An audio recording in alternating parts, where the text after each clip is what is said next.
What problem number is this? Number 4, log base 3 of x plus 4 from the skills assessment, from the one that I have posted.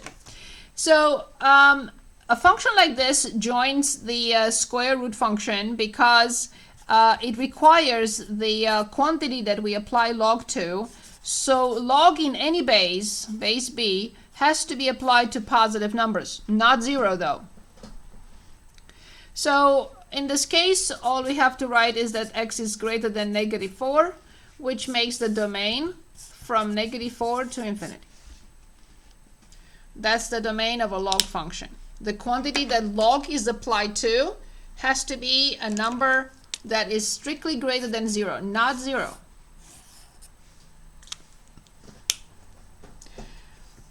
We can come back to others, but I would like us to continue with problem 9. You must look at all these problems between now and Wednesday to make sure that you don't have difficulties, because this is due on Saturday. So we'll continue on Wednesday. We'll try to finish whatever we can today, but make sure that you get most of it done by Wednesday so you can ask more questions. Okay, any questions about the log function? Anyone? Okay, so here is what is called a piecewise defined function. Piecewise defined function. So we're given 1 minus x squared for x less than or equal to 0, and negative 2x minus 3 for x strictly greater than 0.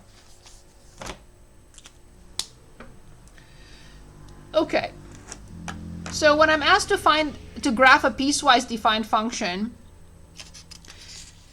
or any function for that matter, my starting point must be the domain. Domain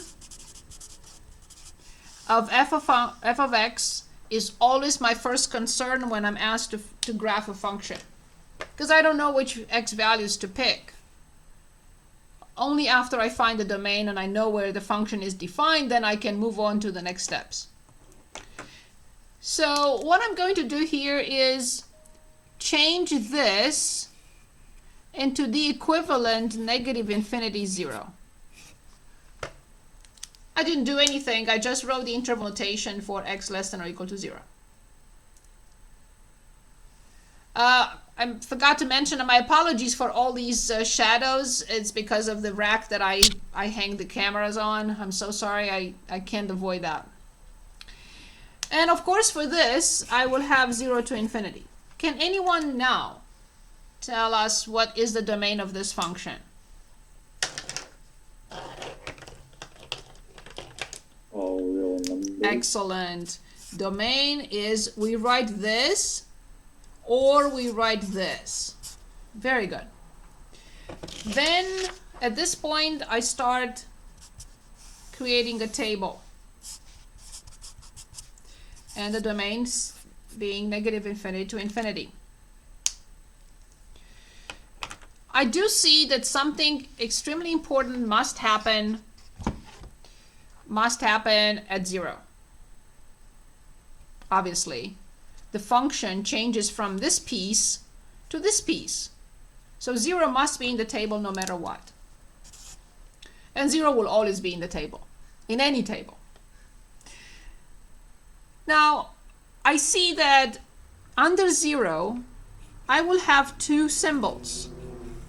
This symbol, which is a bracket facing left, and this symbol and touching, which is a parenthesis facing right. And these are immediately under 0. Not to the left or right of 0, immediately under 0. The bracket and the parenthesis. The bracket is facing left according to this, and the parenthesis facing right according to that. I know you're going to say, but this is an overkill, but I want to identify which function goes with this territory. And between negative infinity and 0, I'll have to use 1 minus x squared. Now, which function goes with this territory? I know it's an overkill, and I know it's a silly question, because once this one pertains to negative infinity 0, of course the other one is negative 2x minus 3. At this point, any questions? At this point, of course, I see that this is quadratic, and I see that this is linear. Linear, quadratic. So totally different graphs. This will be a line, this will be a parabola. Okay, I'm going to pick some numbers. And of course I'm going to pick negative 1. Why am I picking negative 1? Because negative 1 squared is 1 and 1 minus 1 is 0. So that will be one of the x-intercepts. I will have to plug in 0 as well, and 1 minus 0 is 1. And it has to go right in here, inside the bracket. On the other side, I'm going to plug in 0. And I know you will disagree with me, and rightfully so. You can say, and you should say, wait a minute, you cannot plug in 0 here. 0 is not in this territory. And I will have to say, yes, you are correct. But then if I don't plug in 0 and leave it inside the parenthesis, then I have to start with 0.00000000000001, and I don't want to do that. So when I plug in 0, I get negative 3 inside the parenthesis. If I plug in 1, I get negative 5, and so on and so forth. That's pretty much all I need. I can find more points if I want to. No restriction. I can find any points you want. But it's more than enough. And from left to right, I will plug in negative 1, 0. I will plug in 0, 1.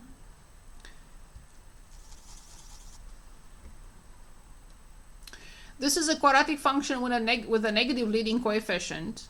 And this must be a full point because of the bracket. And it has a maximum because the leading coefficient is negative. On the other side, this is a linear function. It starts with 0, negative 3, which is right here. Let me use a different color. But it must be an open point. Why? Because negative 3 is inside a parenthesis, not inside of a bracket. So 0, negative 3 is not an existing point. It does not exist. It's not part of the graph. It's an open point. And then I have 1 comma negative 5, which is a full point. I missed it a little bit, sorry. And that is our graph of f of x. In case we're asked to find the range, remember how we find the range? From the lowest y value, the function exists, yes. I can continue this forever, of course. The function exists, yes, yes, yes, yes, yes, yes. And this is 0 to 1. I meant negative infinity, of course. It's from negative infinity to 1. Any questions on piecewise defined functions? You're going to see a lot of those in this class.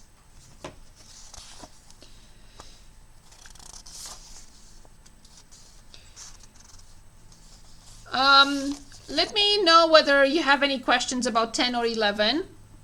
It can be now or it can be on Wednesday. It's up to you. Because I would like to talk about the difference quotient. And we have a problem to work on with the difference quotient after that. But any questions for now? Anything you have? Any questions?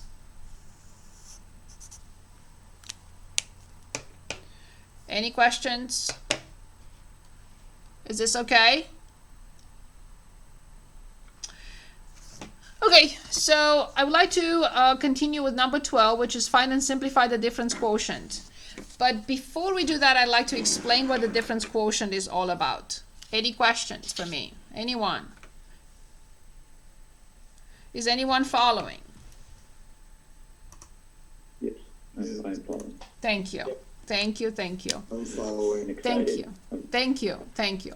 Nobody's stopping me, so I'm assuming I'm not going at a too fast of a pace. I don't want to lose anyone. Okay, no one is saying anything, but please stop me anytime, okay? So let's talk about the difference quotient. Before the difference quotient, I really want to talk about the average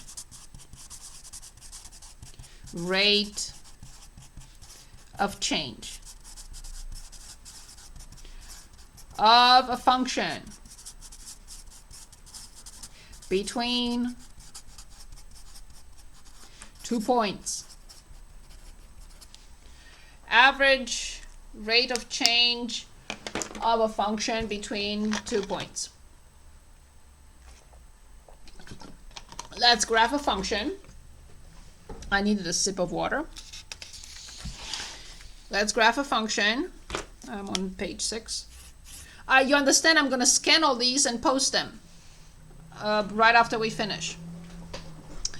Average rate of change of a function between 2 points. So here's a graph of some function. This is an extremely important concept for the entire class till December. Very important concept.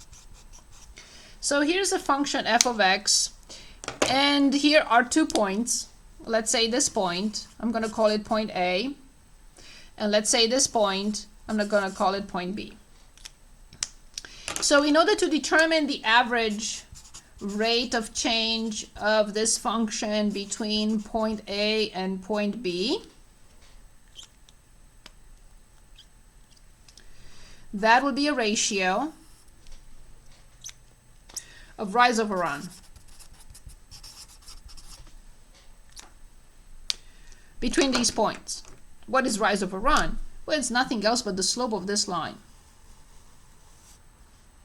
So this equals the slope of line AB. Same thing. So if I want to determine the average rate of change of function f of x between points A and B, it's identical with determining the slope of the line passing through A and B.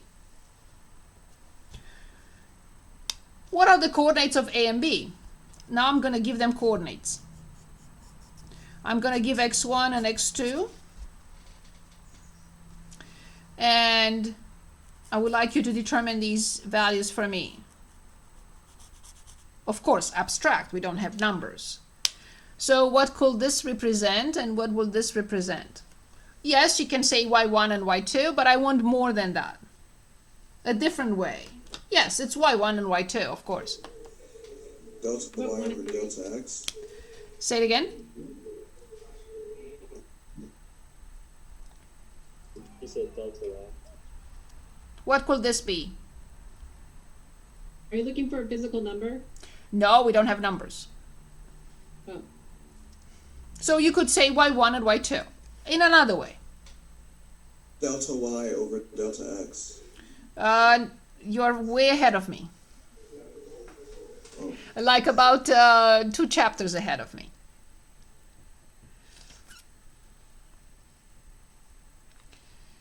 So, of course, I could write y1 and I could write y2. I don't want to do that because there is another way. Instead of y1 and y2, what is the other way?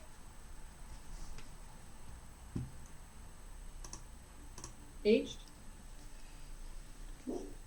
So if I have a function f of x, this is very important, I need to get it from you. If I have a function f of x and I'm telling you determine a point for which the x coordinate is x1, how would you find the corresponding y coordinate? Plug in the x. Thank you very much. Yeah. F of x1, very good. F of x1 and f of x2. Perfect. Extremely important to remember that concept. So therefore, can anyone give us now the rise of this line and the run of this line?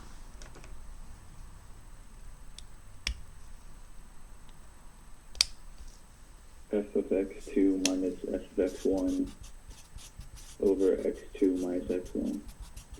Excellent. And I'm Ken, by the way, so Ken. I get credit. 10, you said? Yes, Ken. Ken. Okay, thank you, Ken. Yep. Well done. I- Great job. This is the average rate of change. So if we want to determine the average rate of change, or if you want, you can say we drive from one point to another, and that's the distance function. If you ask me what was your average velocity, what was your average velocity? This is what I'm going to do. I measure the velocity at point 1 or point A. I measure the velocity at point I measure the distance at point A and distance at point B. I look at my watch. I have the distance, I have the time. Distance over time is the rate of change in miles per hour. The average rate of change in miles per hour. Very good. Okay. So that's the average rate of change between A to B, a direct line. Exactly. It's the same thing. Not the total of the curve. It is. It's the same thing. Yes.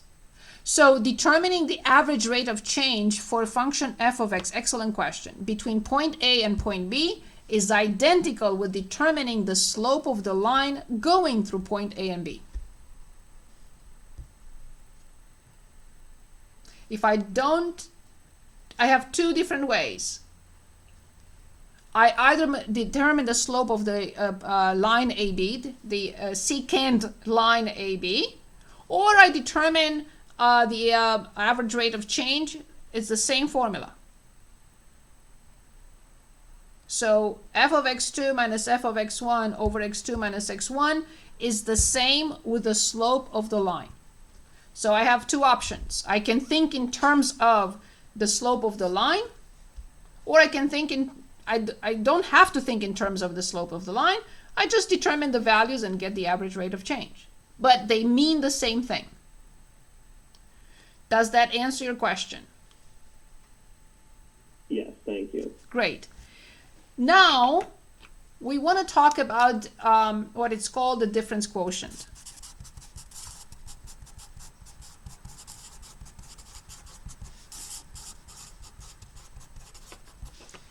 Difference quotient. This is the basic concept for the entire calculus 1 and beyond. Okay.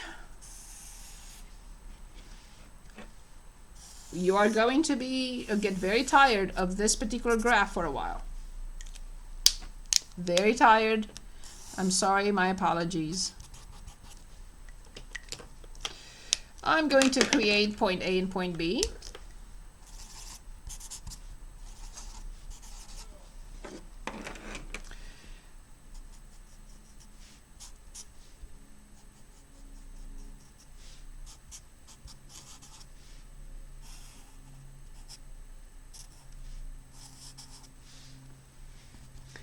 I'm going to say that point A and B are very close to each other. Very, very close. But I have to zoom in order to explain what I'm doing. So H, tiny, tiny, small, little bit. So A and B are very close. Now I'm waiting for you to give me the y coordinates. The y coordinate for F, for A and for B. F of x1, F of x2. Careful. The second one will be f of x plus h. F of x Yeah, I was, was yeah. gonna say f of x plus h. Perfect. We all agree? We all agree with that? Yes. So I want to determine the average rate of change of this function between A and B. If you don't want to draw the line, the secant line, fine. It's still the same thing. If I draw it, I still determine its slope. It's the same identical concept. So if I determine the slope of this line, secant, it has nothing to do with trig. Secant line. We're not talking about a trig function here. Okay, so can anyone give us the average rate of change identical with what we just did a minute ago?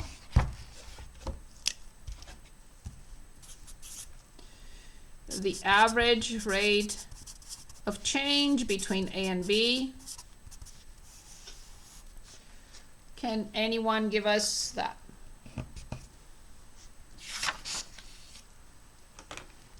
Anyone? F of x plus h minus f of x over x minus x plus h. Careful. So if you start with y2 minus y1, you have to continue with x2 minus x1. Okay. They have to be in the exact same order, right? Okay, great.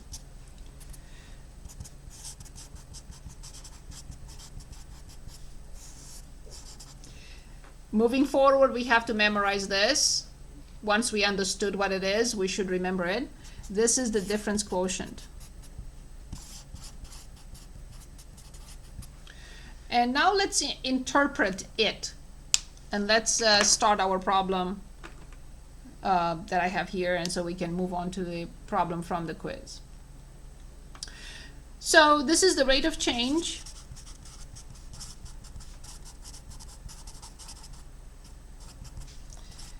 of function f of x between A and B. Because A and B are so close, it's almost, but not exactly. I'm going to put in parentheses, almost. Not exactly, almost the instantaneous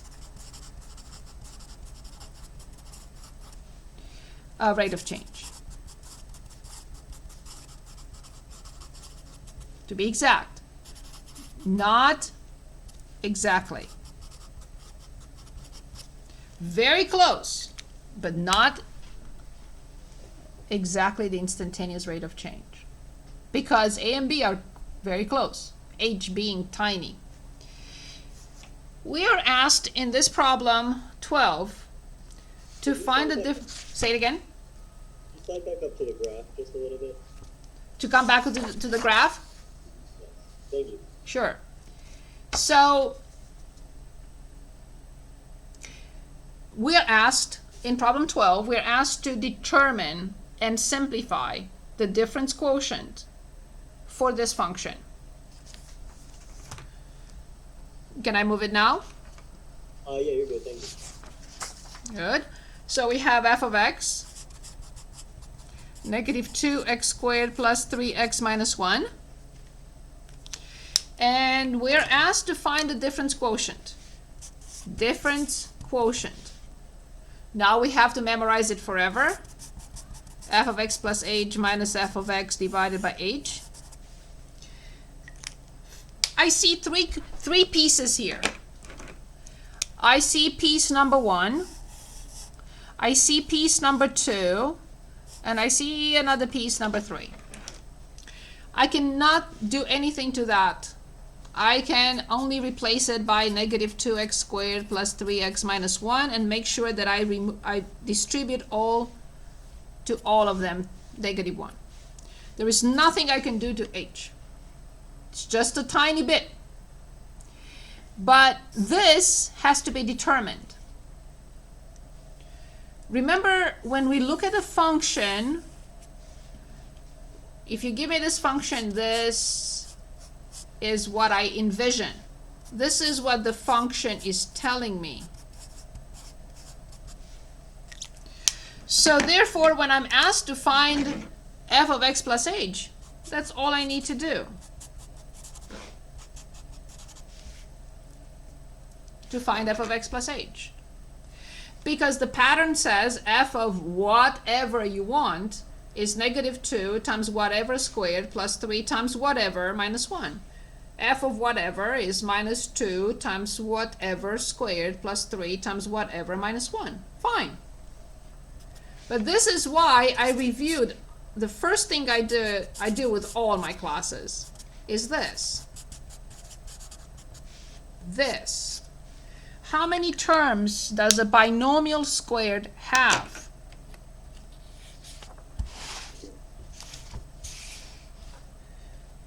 Four, 5, 1.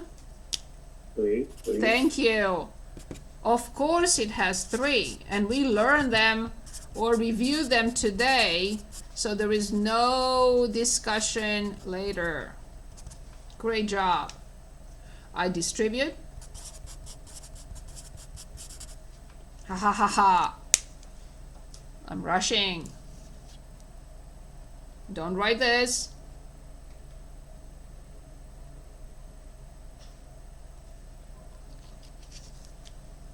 Because I want to have the time for you to work on it, so if it doesn't happen today, it doesn't happen. I shouldn't rush. So negative 4xh minus 2h squared plus 3x plus 3h minus 1.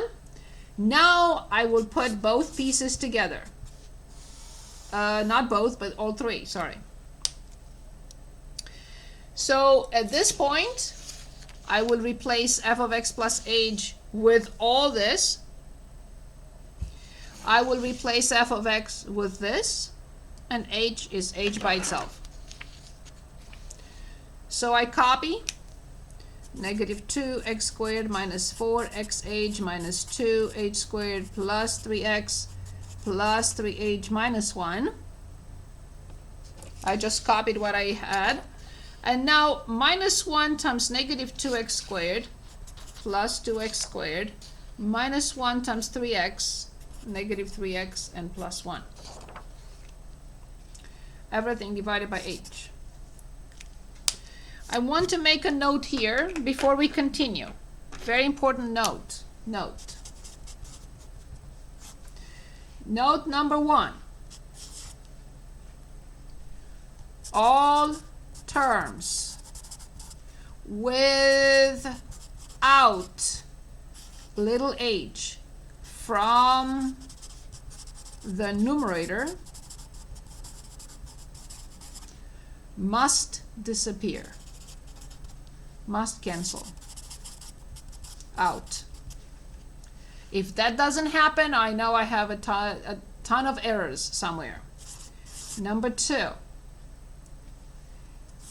h from the denominator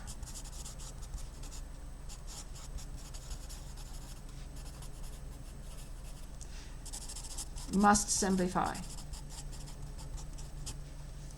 I'm not saying that the final form will not have h in it. I'm only saying that h from the denominator, this h, must simplify.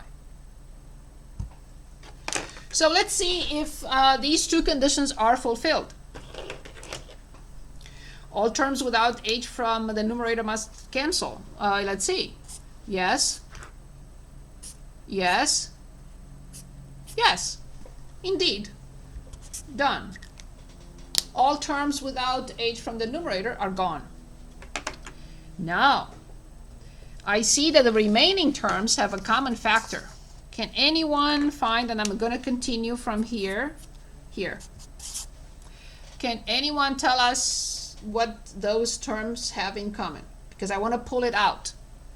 They all have h in them. Very good. So h will go away. Not yet, but it will be pulled out. And now please tell me what is left in parentheses. And remember, this, and this. 3 terms. So what is left?